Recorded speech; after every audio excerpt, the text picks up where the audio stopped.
ونؤمن به ونتوكل عليه ونعوذ بالله من شرور أنفسنا ومن سيئات أعمالنا من يهده الله فلا مضل له ومن يضلله فلا هادي له ونشهد أن سيدنا ومولانا محمدا عبده ورسوله أما بعد فأعوذ بالله من الشيطان الرجيم بسم الله الرحمن الرحيم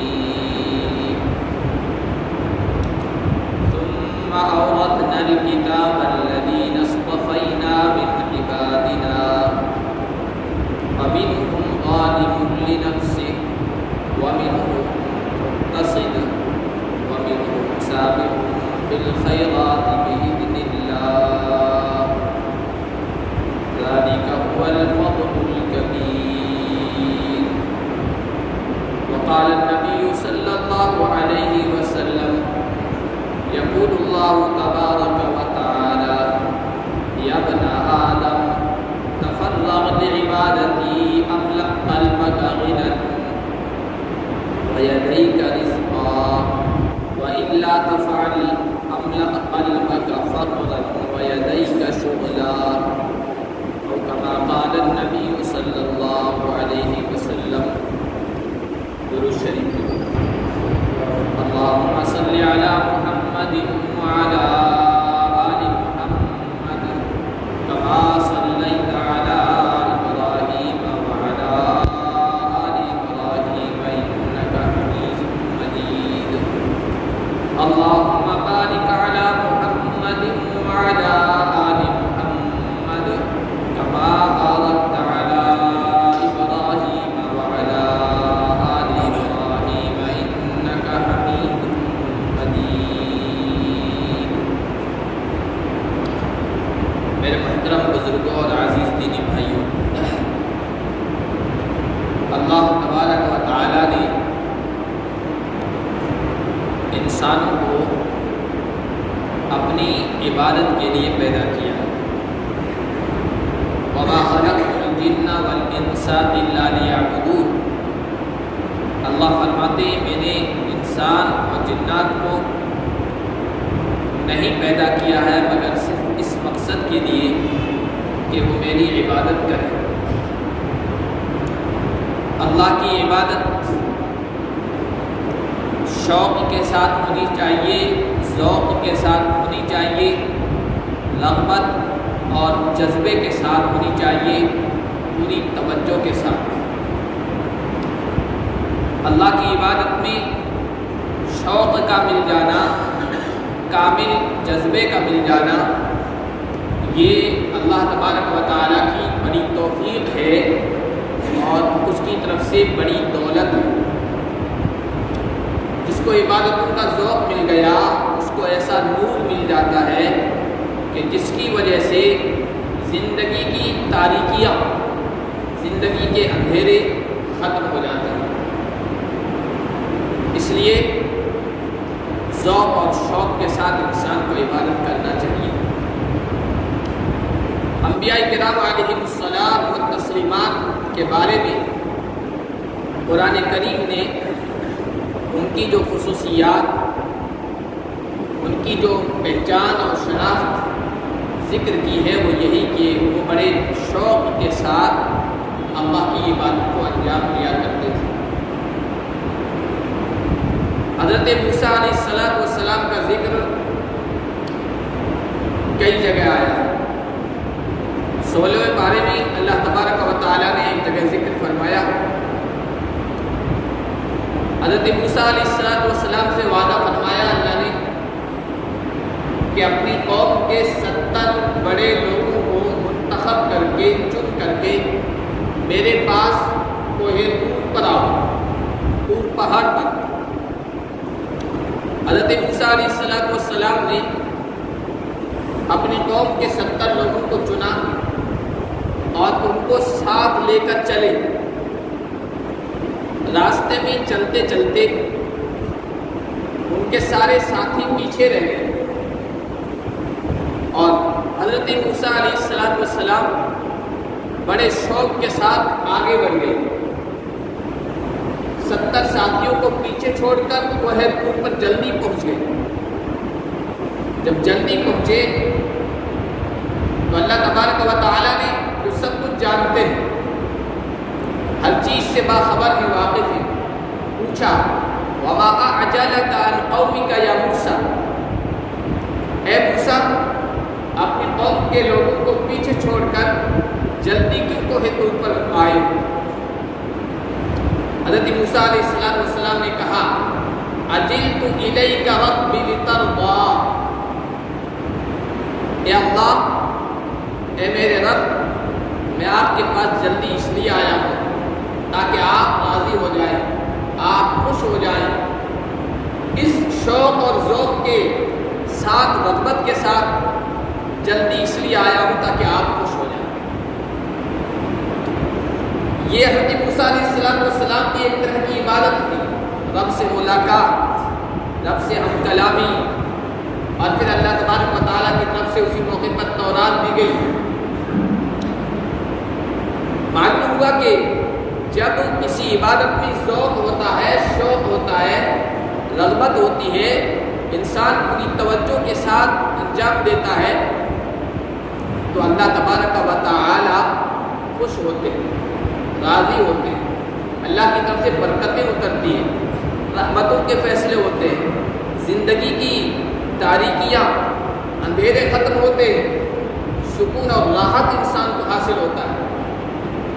اسی لیے اللہ تبارک و تعالی نے انبیاء علیہ السلام کا تذکرہ کیا 17ویں پارے میں، سورۃ الانبیاء میں، اور ان کے ساتھ جو حالات پیش آئے، پھر اللہ تبارک و تعالیٰ نے ان کی جو مدد فرمائی، نصرت فرمائی، ان کا ساتھ دیا، اس کا ذکر بھی ہوا، بڑا تفصیل کے ساتھ ذکر ہے۔ حضرت ابراہیم علیہ السلام سے شروع کیا ہے اور پھر حضرت لوط، حضرت نوح، حضرت داؤد، حضرت سلیمان، حضرت ایوب، حضرت ادریس، حضرت ذوالکفل، حضرت زکریا، ان سب کا تذکرہ کیا۔ حضرت ابراہیم علیہ السلام کا ذکر کیا کہ ان کی قوم، ان کا خاندان، وقت کا بادشاہ ان کا مخالف ہوا اور بڑی پریشانی کا سامنا کیا، آگ بھڑکائی گئی، اس میں ان کو ڈالا گیا۔ اللہ فرماتے ہیں ہم نے ابراہیم پر اپنی رحمت کو توجہ کی، قلنا یا نار کونی بردا وسلاما علی ابراہیم، ہم نے ڈائریکٹ حکم دیا اے آگ ابراہیم پر سلامتی والی بن جا، بالکل ٹھنڈی بن جا۔ آگ ٹھنڈی ہو گئی۔ ہم نے ابراہیم کو نجات دی اور ان کے دشمنوں کو الاخسرین، نقصان والا بنا دیا، ناکام و نامراد بنا دیا۔ وَنَجَّيْنَاهُ وَلُوطًا إِلَى الْأَرْضِ الَّتِي بَارَكْنَا فِيهَا، اور پھر ہم نے ان کو اور ان کے بھتیجے لوط کو ایسی زمین میں نجات عطا فرمائی، ایسی زمین میں پہنچا دیا جس میں ہم نے برکتیں اتاری ہے، یعنی ملک شام میں، بیت المقدس سے جا۔ پھر اللہ تبارک و تعالیٰ نے حضرت لوط کا تذکرہ کیا، اس کے بعد حضرت نوح کا تذکرہ کیا، کہا وَنُوحًا، اور نوح کو بھی ہم نے نجات دی اس سے پہلے جب انہوں نے ہمیں پکارا، اذ نادى ربه من قبل، جب اس سے پہلے نوح نے اپنے رب کو پکارا، ونجیناہ من الکرب العظیم، بہت بڑی پریشانی سے ہم نے نوح کو نجات دی اور ہم نے ان کی مدد کی اس قوم کے مقابلے میں جنہوں نے ان کو جھٹلایا۔ پھر حضرت داؤد اور سلیمان کا تذکرہ کیا کہ ہم نے ان کو حکومت عطا کی، ہم نے ان کو بادشاہت عطا کی، ہم نے ان کو فیصلہ کرنے کی قوت اور طاقت عطا کی، ہم نے داؤد کو یہ خوبی عطا کی کہ لوہا ان کے ہاتھوں میں نرم ہو جایا کرتا تھا۔ علمناہ صنعۃ لبوس لکم لتحصنکم من باسکم ولسلیمان الریح عاصفۃ تجری بامرہ، ہم نے سلیمان پر یہ نعمت فرمائی کہ ہوا ان کے تابع فرمان کر دی، جہاں چاہتے تھے ہوا ان کے تخت کو اڑا کر لے جاتی تھی۔ ومن الشیاطین من یغوصون لہ، شیطان، جنات یہ ان کے دعوے تھے، جس طرح کا چاہتے ان سے کام لیتے تھے حضرت سلیمان۔ پھر حضرت ایوب کا تذکرہ کیا، وَأَيُّوبَ إِذْ نَادَىٰ رَبَّهُ أَنِّي مَسَّنِيَ الضُّرُّ، اے پروردگار مجھے تکلیف پہنچی ہے، بیماری پہنچی ہے، اس تکلیف سے تو ہی نجات عطا فرمانے والا ہے۔ اللہ فرماتے ہیں فَاسْتَجَبْنَا لَهُ فَكَشَفْنَا مَا بِهِ مِن ضُرٍّ، ہم نے اس تکلیف کو دور کر دیا، اس بیماری کو ختم فرما دیا۔ ان کے اہل، ان کی اولاد سب جو ختم ہو گئے تھے، ان کا مال جو تباہ و برباد ہو گیا تھا، سب واپس کر دیا ہم نے۔ پھر حضرت ادریس کا، حضرت ذوالکفل کا تذکرہ کیا، حضرت یونس کا تذکرہ کیا، وَذَنُّونِ إِذْ ذَهَبَ مُغَاضِبًا فَظَنَّ أَن لَّن نَّقْدِرَ عَلَيْهِ فَنَادَىٰ فِي الظُّلُمَاتِ أَن لَّا إِلَٰهَ إِلَّا أَنتَ سُبْحَانَكَ إِنِّي كُنتُ مِنَ الظَّالِمِينَ۔ مچھلی والے کا تذکرہ کرو، جب وہ غصے کی حالت میں نکل پڑے اور وہ یہ سمجھے کہ ہم ان پر قادر نہیں ہیں، پھر مچھلی کے پیٹ میں چلے گئے، پھر وہاں مجھے پکارا، یا اللہ تو ہی مشکل کشا ہے، پریشانی کو دور کرنے والا ہے، تیری ذات پاک ہے، بے شک میں ظالموں میں سے ہوں۔ فَاسْتَجَبْنَا لَهُ وَنَجَّيْنَاهُ مِنَ الْغَمِّ، ہم نے ان کی پکار پر لبیک کہا، پریشانی سے انہیں نجات دی۔ وَكَذَلِكَ نُنجِي الْمُؤْمِنِينَ، اسی طرح ہر زمانے کے ایمان والے جب ہمیں پکارتے ہیں پریشانی میں، ہم ان کو نجات عطا فرماتے ہیں۔ پھر اللہ نے آخر میں حضرت زکریا کا تذکرہ فرمایا، وَزَكَرِيَّا إِذْ نَادَىٰ رَبَّهُ رَبِّ لَا تَذَرْنِي فَرْدًا وَأَنتَ خَيْرُ الْوَارِثِينَ۔ زکریا کو یاد کیجئے، جب اس نے اپنے رب کو پکارا تو کہا، اے میرے پروردگار مجھے وارث عطا فرما، مجھے اولاد عطا فرما، لا تذرنی فردا، مجھے اکیلا مت چھوڑ کہ میرے پیچھے نسل ہی باقی نہ رہے، آپ بہترین وارث ہیں۔ جب زکریا نے یہ پکارا تو اللہ تعالیٰ نے یہ نہیں کہا کہ زکریا اب اولاد کا جو وقت ہے، اولاد کی جو عمر ہے وہ ختم ہو چکی ہے اور تمہاری زندگی کی جو شاخ ہے وہ مرجھا چکی ہے، اب اولاد نہیں ملنے والی۔ نہیں، اللہ فرماتے ہیں فَاسْتَجَبْنَا لَهُ وَأَصْلَحْنَا لَهُ زَوْجَهُ، ہم نے ان کی آواز پر بھی لبیک کہا اور ہم نے ان کی بیوی جو بانجھ ہو چکی تھی، بانجھ تھی، بوڑھی ہو چکی تھی، دو چیزیں ہو گئی، ایک تو پہلے سے بانجھ تھی، دوسری اوپر بوڑھی ہو چکی تھی، عمر بھی اولاد کی ختم ہو چکی تھی۔ اصلحنا لہ زوجہ، ہم نے ان کی بیوی کو اولاد کے قابل بنا دیا۔ یہ اللہ نے تذکرہ کیا تمام نبیوں کا، ان پر جو کرم ہوا، ان پر جو فضل ہوا، ان پر جو مہربانی فرمائی، جو رحمتیں نازل کی، جن پریشانیوں سے نجات دی۔ پھر آگے جو آخر میں الفاظ اللہ تعالیٰ بیان فرما رہے ہیں وہ آج کی گفتگو کا مقصد ہے۔ اللہ فرما رہے ہیں انہم کانوا یسارعون فی الخیرات ویدعوننا رغبا ورہبا وکانوا لنا خاشعین۔ ہم نے ان سب پر خصوصی رحمت کیوں متوجہ کی؟ ہم نے ان کی پریشانیوں کو کیوں دور فرمایا؟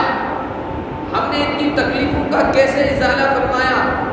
ہم نے ان کو غموں سے نجات کیوں دی؟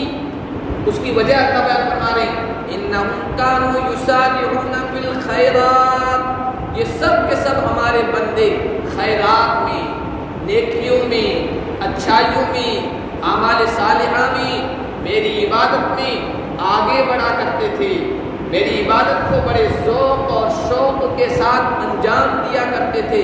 وَيَدْعُونَنَا رَغَبًا وَرَهْبًا، اور جب مجھے پکارتے تھے بڑی توجہ کے ساتھ، بڑے خشوع کے ساتھ، بڑے خضوع کے ساتھ، بڑے ذوق کے ساتھ، ہمارے تک متوجہ ہو کر پوری توجہ کے ساتھ مجھ سے لو لگاتے تھے، میری عبادت کرتے تھے۔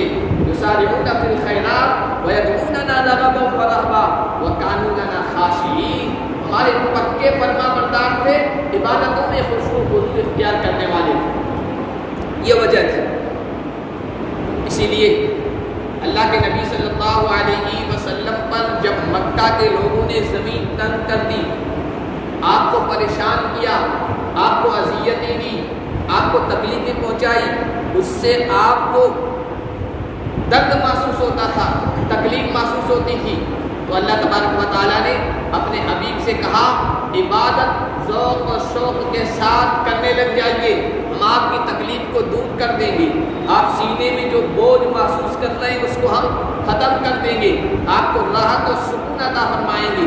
سورہ علم نشرح جو بہت مشہور صورت ہے، چھوٹی سی صورت ہے، اکثر لوگوں کو یاد رہتی ہے، اس کے اخیر کی جو آیت ہے اس میں اللہ نے فرمایا فَإِذَا فَرَغْتَ فَانصَبْ وَإِلَىٰ رَبِّكَ فَارْغَب۔ اے میرے حبیب، جب آپ ہمارا پیغام لوگوں تک پہنچانے سے فارغ ہو جائیں اور لوگوں کی طرف سے اذیتیں پہنچیں، تکلیفیں پہنچیں، اذا فرغت فانصب، تو ہماری عبادت میں لگ جائیے، وَإِلَىٰ رَبِّكَ فَارْغَب، رغبت کے ساتھ، شوق کے ساتھ، ذوق کے ساتھ، پوری توجہ کے ساتھ اپنے رب کی طرف متوجہ ہو جائیے، تو ہم آپ کے سینے کو کھول دیں گے، آپ کے اوپر جو بوجھ محسوس ہو رہا ہے اس بوجھ کو ختم کر دیں گے، ساری آپ کی ٹینشنوں کو، آپ کی فکروں کو ختم فرما دیں گے۔ اسی لیے اللہ کے نبی صلی اللہ علیہ وسلم پوری زندگی بڑے شوق اور ذوق کے ساتھ عبادت انجام دیا کرتے تھے۔ حضرت حذیفہ کی روایت، حضرت حذیفہ رضی اللہ تعالیٰ عنہ فرماتے ہیں کہ ایک مرتبہ میں اللہ کے نبی صلی اللہ علیہ وسلم کے پیچھے جب آپ نے رات میں قیام فرمایا، رات میں اللہ کے سامنے کھڑے ہوئے عبادت میں بھی آ کر شریک ہو گیا۔ آپ صلی اللہ علیہ وسلم نے نماز شروع کی، سورہ فاتحہ پڑھی، سورہ فاتحہ کے بعد سورہ بقرہ شروع کی، سورہ بقرہ شروع کی اور پڑھتے رہے۔ میں نے سوچا کہ 100 آیتوں تک پہنچیں گے، اللہ کے نبی رکوع فرما لیں گے، لیکن آپ صلی اللہ علیہ وسلم نے 100 آیتیں مکمل کی، آگے بڑھتے رہے۔ میں نے سوچا 200 آیتوں پر رکوع فرما لیں گے، 200 آیات پر بھی آپ نے رکوع نہیں فرمایا۔ آپ نے پوری سورت پڑھ لی، سورہ بقرہ، پھر آگے سورہ آل عمران شروع کر دی، پھر سورہ نساء شروع کی، اور کس انداز سے آپ صلی اللہ علیہ وسلم پڑھا کرتے تھے، اتنی جلد بازی کے ساتھ نہیں جس طرح ہم لوگ پڑھتے ہیں تراویح میں، فٹافٹ حروف کو، الفاظ کو کھاتے ہوئے، ایسا نہیں۔ ہم تراویح میں پڑھتے ہیں جس طرح، بلکہ تراویح پڑھنے والے دیکھتے ہیں کہ شہر میں سب سے جلدی تراویح کا ہوتی ہے، ثواب آپ، اور جو جلدی حافظ پڑھے اس کے پیچھے پڑھے۔ تو یہ عبادتوں کا شوق نہیں ہے، یہ ذوق نہیں ہے، اور نہیں ایسی عبادت اللہ کو مطلوب ہے۔ میں آگے بتاؤں گا کہ ایسی عبادت اگر لے کر کوئی اللہ کے دربار میں حاضر ہوگا آخرت میں، اللہ کی طرف سے کیا جواب آئے۔ تو اللہ کے نبی صلی اللہ علیہ وسلم یہ سب سنتے پڑھ رہے ہیں، اور کس انداز سے پڑھ رہے ہیں وہ آپ دیکھیے۔ کہتے ہیں کہ اذا مر بآیت رحمت سألہا، جب ایسی آیت سے گزرتے جس میں اللہ کی رحمت کا تذکرہ ہے تو اللہ سے رحمت طلب کرتے ہیں کہ اللہ یہ رحمت مجھ پر بھی نازل فرما۔ وَإِذَا مَرَّ بِآيَةِ عَذَابٍ تَعَوَّذَ مِنْهَا، جب ایسی آیت سے گزرتے جس میں اللہ کے عذاب کا تذکرہ ہے تو اس عذاب سے اللہ کی پناہ مانگتے۔ وَإِذَا مَرَّ بِآيَةِ تَسْبِيحٍ سَبَّحَ، جب تسبیح کی آیت سے گزرتے جس میں اللہ کی پاکی بیان ہوتی کہ میرا اللہ پاک ہے، سبحانک انی کنت من الظالمین، سبحان الذی اسری بعبدہ، اس طرح بہت سارے الفاظ ہیں تسبیح کے، جب ان آیات سے گزرتے تو اللہ کی تسبیح بیان کرتے، اسبح کا یا ربی، اے پروردگار میں آپ کی تسبیح بیان کر رہا ہوں۔ اس طرح کی جو مانگنے کی چیزیں آتی تھی اللہ کے نبی وہاں رک کر اللہ سے خوب مانگا کرتے تھے۔ اس انداز سے آپ نے نماز مکمل کی۔ اب اندازہ لگائیے کتنا وقت لگا ہوا ہو۔ پھر اسی قدر لمبا آپ نے رکوع فرمایا، سجدہ بھی اتنے ہی ذوق و شوق سے ادا کیا۔ یہ اللہ کے نبی صلی اللہ علیہ وسلم کی ذوق اور شوق والی عبادت ہوا کرتی تھی۔ ایک صحابی اللہ کے نبی صلی اللہ علیہ وسلم کی خدمت میں رات کے وقت حاضر ہوئے۔ آپ صلی اللہ علیہ وسلم رات میں عبادت کے لیے کھڑے ہوئے اور بڑی لمبی نماز پڑھائی، رات کا اکثر حصہ گزار دیا۔ جب رات کا اکثر حصہ گزارا تو صحابی نے کہا یا رسول اللہ اتنی لمبی آپ نے نماز پڑھی ہے؟ آپ صلی اللہ علیہ وسلم نے ان صحابی سے کہا انہا صلاۃ رغبۃ و رہبہ، یہ شوق والی نماز ہے، یہ رغبت والی نماز ہے، جن کو اللہ سے لو لگ جاتی ہے، اللہ سے لگاؤ ہو جاتا ہے، اللہ کی محبت جن کے دلوں میں بیٹھ جاتی ہے، تو پھر وہ اسی طرح کی نماز پڑھا کرتے ہیں، تکان محسوس نہیں کرتے۔ کرتے، تھکاوٹ محسوس نہیں کرتے اور بے ذوقی محسوس نہیں کرتے۔ اور یہی چیز اللہ کے نبی صلی اللہ علیہ وسلم کی صحابہ کے اندر منتقل ہوئی تھی۔ عبادتوں کے اندر بڑا ذوق و شوق، بڑی توجہ، خاص طور پر نماز جو سب سے اہم عبادت ہے اور اللہ سے ملاقات کا ذریعہ ہے، اللہ سے گفتگو کا ذریعہ ہے۔ نماز کے ذریعے سے بندہ اللہ سے راز و نیاز کی باتیں کرتا ہے، جس طرح ایک چاہنے والا اپنے محبوب سے راز و نیاز کی باتیں کرتا اور تھکتا نہیں ہے، نماز بھی اللہ سے ملاقات کا ایک ذریعہ ہے۔ اسی لیے اللہ کے نبی نے نماز کو معراج کہا ہے۔ معراج پر پہنچ کر محمد نبی نے اپنے رب سے ہم کلامی کی، گفتگو کی۔ ہر مومن بندہ نماز میں اللہ تبارک و تعالیٰ سے گفتگو کا شرف حاصل کرتا ہے، اس وجہ سے اس کو مومنین کی معراج کہا گیا۔ اللہ کے نبی صلی اللہ علیہ وسلم کا خود کا عمل دیکھ لیجیے، آخری وقت ہے، سکرات کا عالم ہے، بے ہوشی طاری ہوئی ہے، آپ صلی اللہ علیہ وسلم بے ہوشی میں ہیں، اور جب کچھ ہوش آیا تو اللہ کے نبی صلی اللہ علیہ وسلم نے پوچھا کہ کیا نماز ہو گئی؟ کیا نماز ہو گئی؟ نماز سے اس قدر لگاؤ۔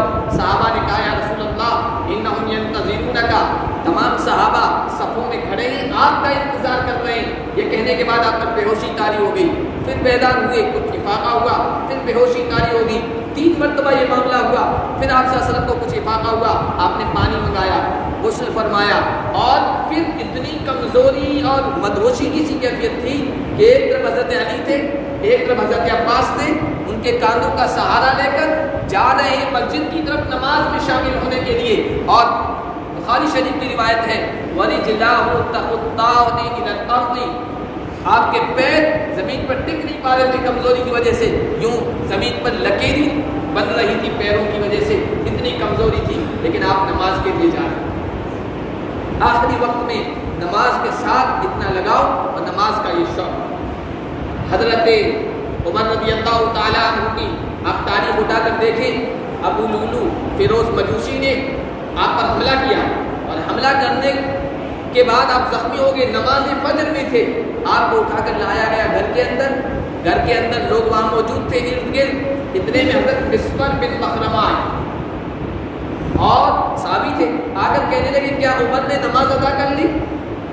تو موجود لوگوں نے کہا کہ کس حال میں آپ دیکھ رہے ہیں، زخمی ہیں، بے ہوش ہیں، اور آپ نماز کے بارے میں پوچھ رہے ہیں؟ کہا میں اس لیے کہہ رہا ہوں، میں اس لیے پوچھ رہا ہوں کہ جب عمر کو ہوش آئے گا تو ان کو اس بات سے اتنی تکلیف نہیں ہوگی کہ وہ زخمی کر دیے گئے ہیں، ان کو نیزہ مار دیا گیا ہے، بلکہ جب ان کو یہ پتہ چلے گا کہ ان کی نماز مکمل نہیں ہوئی ہے، اس سے زیادہ ان کو نماز کے چھوٹ جانے پر تکلیف ہوگی۔ یہ مجھے پتا ہے عمر کے بارے میں، ظاہر سی بات ہے عبادت سے نماز سے ان کو اتنا تعلق تھا، یہ صحابہ کرام کا مزاج تھا، ان کی عادت بن گئی تھی کہ نیکیوں کے کام میں انہم کانوا یسارعون فی الخیرات، اللہ نے جو نبیوں کا تذکرہ کیا کہ اچھے کاموں میں عبادتوں میں آگے پہل کرتے تھے، ذوق و شوق کے ساتھ عبادت انجام دیتے تھے، صحابہ کا بھی یہی مزاج تھا۔ ایک مرتبہ اللہ کے نبی صلی اللہ علیہ وسلم نے اعلان کیا من صام الیوم، آج کون روزے سے ہے، روزے کی عبادت کس نے انجام دی ہے؟ صحابہ خاموش تھے، ابو بکر کھڑے ہو گئے، کہا رسول اللہ صمت الیوم، آج میں نے روزہ رکھا ہے۔ پھر اللہ کے نبی نے کہا کہ من عاد مریضا الیوم، آج کسی بیمار کی مزاج پرسی عیادت کس نے کی ہے، یہ بھی نیکی کا کام ہے، بڑا اجر و ثواب ہے۔ خاموش تھے صحابہ، حضرت ابو بکر پھر کھڑے ہو گئے، کہا رسول اللہ میں نے مریض کی عیادت کی ہے۔ پھر اللہ کے نبی نے کہا من اطعم المسکین الیوم، آج کسی مسکین کو محتاج کو کھانا کس نے کھلایا؟ پھر حضرت ابو بکر کھڑے ہو گئے، کہا رسول اللہ میں نے مسکین کو کھانا کھلایا۔ پھر اللہ کے نبی صلی اللہ علیہ وسلم نے کہا کہ من تبع جنازۃ، آج کسی جنازے کے ساتھ کون شریک ہوا ہے، کون گیا؟ حضرت ابو بکر پھر کھڑے ہو گئے، کہا رسول اللہ میں گیا ہوں۔ اس طرح کئی کام کا آپ نے اعلان فرمایا، اور حضرت ابو بکر نے ہر مرتبہ انگلی کھڑی کی کہ یہ سب کام میں نے کیے۔ آپ نے فرمایا، آپ صلی اللہ علیہ وسلم نے فرمایا کہ جس آدمی کو عبادتوں کا، نیکیوں کا، خیرات کا اس قدر شوق ہو کہ کوئی نیکی اس کے ہاتھ سے نہ جائے نہ چھوٹے، تو اس کے لیے جنت پکی ہوگی۔ حضرت ابو بکر صدیق رضی اللہ تعالیٰ عنہ کے لیے آپ صلی اللہ علیہ وسلم نے ارشاد فرمایا۔ اب یہ حضرت ابو بکر کے ساتھ خاص نہیں ہے، کوئی بھی آدمی ان نیکیوں کو اگر ایک دن میں ادا کر لے، بعض مرتبہ اتفاقات ہو جاتے ہیں، آدمی روزے سے بھی ہے، کوئی محتاج آ گیا کھانا بھی کھلا دیا، کوئی بیمار ہے اس کی عیادت بھی کر لی۔ اتفاق کی بات ہے کہ اس دن کسی کا انتقال ہو گیا اور جنازے میں بھی شریک ہو گیا تو اللہ کے نبی کی گارنٹی ہے کہ وہ پکا جنتی۔ تو یہ عبادتوں کا شوق تھا صحابہ کرام کو، تہجد کا شوق تھا، بڑے ذوق و شوق کے ساتھ عبادت انجام دیا کرتے تھے، اور نمازیں بھی اس طرح پڑھا کرتے تھے کہ دنیا و مافیا سے، ساری دنیا سے بے خبر ہو جایا کرتے تھے۔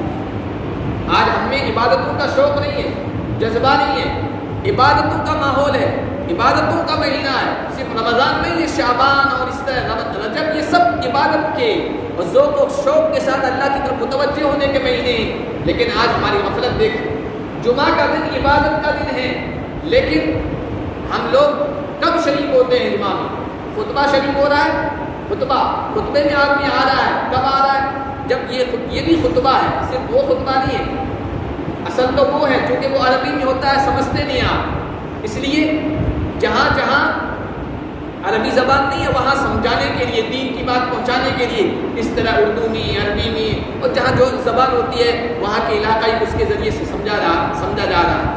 ورنہ اگر آپ عربی سمجھتے ہوتے تو یہ تقریر نہیں ہوتی آدھے گھنٹے کی، پھر وہی خطبہ ہوتا عربی والا جس طرح عربوں میں ہوتا ہے۔ یہ تقریر شروع ہو رہی ہے، کتنے لوگ ہوتے ہیں؟ حالانکہ جمعہ کے دن صحابہ کرام کا معمول یہ تھا کہ بہت سے صحابہ جو مدینے کے اطراف میں ہوتے تھے ان کے بارے میں آتا ہے چراغ لے کر جمعہ کے لیے آیا کرتے تھے صبح سویرے، اور جو شہر کے تھے وہ بھی بہت پہلے آ جایا کرتے تھے۔ آج جمعہ کا بھی ذوق و شوق آپ کے باقی نہیں رہا، اکثر لوگ اس وقت آتے ہیں جب اوپر کے مائک کی آواز بند ہو جاتی ہے کہ امام صاحب کی تقریر اب بند ہو گئی ہے، بس اب خطبہ ہونے والا ہے، اس وقت آتے ہیں۔ یہ ذوق و شوق ہمارا ہے عبادتوں میں، اللہ کی رحمتیں کا متوجہ ہو، اللہ کی عبادتیں کا متوجہ ہوگی۔ اور وقت نہیں ہے، مگر آپ کو بتاتا کہ ہمارے اسلاف کس قدر ذوق و شوق کے ساتھ آیا کرتے تھے، یہاں تک کہ آخری وقت ہوتا تھا اور اذان کی آواز سنی، حی علی الصلاۃ، حی علی الصلاۃ، آؤ نماز کی طرف، حی علی الفلاح، آؤ کامیابی کی طرف۔ بیمار ہیں، اٹھ نہیں پا رہے، گھر والوں سے کہہ رہے ہیں کہ مجھے لے چلو مسجد میں۔ حضرت عامر بن عبداللہ کا واقعہ ہے، مجھے لے چلو مسجد میں۔ گھر والوں نے کہا انکا علیل، آپ بیمار ہیں، کمزور ہیں، آپ کے لیے اجازت ہے، رخصت ہے شریعت کی طرف سے، یہی نماز پڑھ لیجیے۔ کہا کہ نہیں، میرے کانوں میں آواز آ گئی اللہ کی طرف سے، منادی کی، ندا دینے والے کی، آؤ کامیابی کی طرف، آؤ نماز کی طرف۔ اب میرے کانوں میں آواز پڑ گئی ہے، کیا میں ان بدبختوں میں شامل ہو جاؤں کہ جو اللہ کی آواز پر، منادی کی ندا پر لبیک نہیں کہتے؟ میں ایسا نہیں ہونا چاہتا۔ گھر والے مجبور ہو کر ان کو لے گئے، مغرب کی نماز تھی، نماز میں شامل ہوئے جماعت میں، آخری رکعت کے سجدے میں گئے، اللہ تعالیٰ نے اس وقت روح پرواز کر، کیسا ذوق تھا، اللہ نے انجام بھی اچھا فرمایا، ایسے قابل رشک موت انہیں نصیب کی۔ تو عبادت کو ذوق و شوق کے ساتھ انجام دیں۔ یہ تو جمعہ میں ہم بے ذوقی، بد ذوقی تو ہمارے اندر آ رہی ہے کہ بالکل آخری وقت میں آتے ہیں، یہ پہلی قوموں میں بھی آئے۔ اب تو ہفتے کا دن، سنیچر کا دن یہودیوں کا معزز تھا، لیکن انہوں نے غفلت برتی، عیسائیوں کے یہاں تھا غفلت برتی۔ آج وہ چیز ہمارے اندر آ رہی ہے، اگر ان پر اللہ کا غضب ہوا ہے، اگر وہ اللہ کی نگاہ میں مغضوب علیہم ٹھہرے ہیں، اگر وہ ظالمین ٹھہرے کہ ہماری نماز میں مانگتے ہیں، ان سے ہمیں دور رکھنا، یا اللہ ان سے ہمیں دور رکھنا جن پر تیرا غضب نازل ہوا ہے جو مغضوب علیہم ہیں، اور ان سے بھی دور رکھنا جو ظالمین ہیں، جو گمراہ ہیں، ان سے دور رکھنا۔ ہر نماز میں مانگتے ہیں لیکن عملی طور پر ہم ان کے کام کر رہے ہیں، وہ کام کر رہے ہیں، وہ اعمال کر رہے ہیں جن کی وجہ سے اللہ کا غضب ہوتا ہے، اور جن کی وجہ سے ظالم ٹھہرتا ہے، انسان گمراہ ٹھہرتا ہے۔ بے ذوقی کی عبادت حدیث ہے، اللہ کے نبی نے فرمایا ایک آدمی کو کل قیامت کے دن اللہ کے بارگاہ میں لایا جائے گا، ہر آدمی سوال کیا جائے گا، اس کو لایا جائے گا، اس سے کہا جائے گا میں نے تمہیں زندگی دی، صحت دی، تندرستی دی، اب میرے پاس کیا لے کے آیا ہے؟ تو وہ کہے گا کہ صلیتو 60 سنہ، 60 سال تک میں نماز پڑھتا رہا، یہ نماز کی عبادت یا رب تیری بارگاہ میں لے کے آیا ہوں۔